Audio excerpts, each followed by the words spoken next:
একজনে আমার ইনবক্সে মেসেজ দিয়ে বলে ভাই রোডরিগো নাই, এমবাপ্পে নাই, বেলিংহাম নাই, আমাদের আরও 8-9টা প্লেয়ার ম্যান সিটির অ্যাগেনস্টে মাঠে থাকবে না, আমরা কি ম্যান সিটিরে হারাইতে পারবো?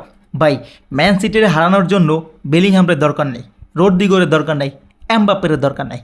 আমাদের ঘূর্ণিঝড় ভিনি যদি জ্বলে ওঠে ম্যান সিটিরে হারানোর জন্য, আমাদের ভিনি একাই যথেষ্ট। আর সান্তিয়াগো বার্নাবিউ, যেটারে বলা হয় ফুটবলের আয়নাঘর, সেখানে ম্যান সিটি খেলতে যাইতেছে, ঠিক আছে? এখানে কোন প্লেয়ার আসে বা না আসে ওইটা দেখার বিষয় না, ঠিক আছে?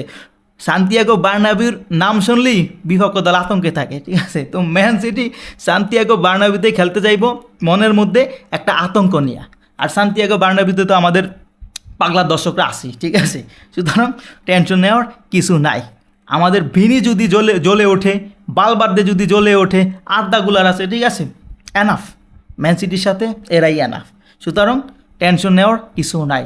সান্তিয়াগো বার্নাবিউতে আমরা ম্যান সিটিরে পেপরে চাঁদে পাঠাবো। আমরা অতীতেও পাঠাইছি, এবারও পাঠাবো, ঠিক আছে? অতীতের ইতিহাস তোমরা দেখে নাও, দেখলেই বুঝতে পারবা যে সান্তিয়াগো বার্নাবিউতে রিয়াল মাদ্রিদ কী, ঠিক আছে?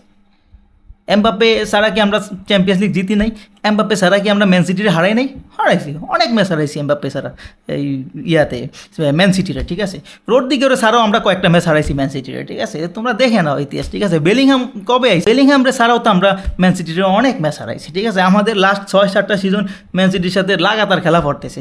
তো তুমি উইন হার্ট দেখো, ম্যান সিটি কয়টা জিতছে আর রিয়াল মাদ্রিদ কয়টা জিতছে, ঠিক আছে? সুতরাং টেনশন নেওয়ার কিছু নেই, ঠিক আছে? খেলাটা হইতে যাচ্ছে সান্তিয়াগো বার্নাবিউতে, আর সান্তিয়াগো বার্নাবিউতে চ্যাম্পিয়ন্স লিগের রাতে, ঠিক আছে?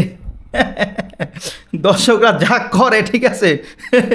আমাদের সেকেন্ড সারির দলই যথেষ্ট ম্যান সিটির হারানোর জন্য, পেপরে চাঁদে পাঠানোর জন্য। সুতরাং টেনশন নিও না, ঠিক আছে?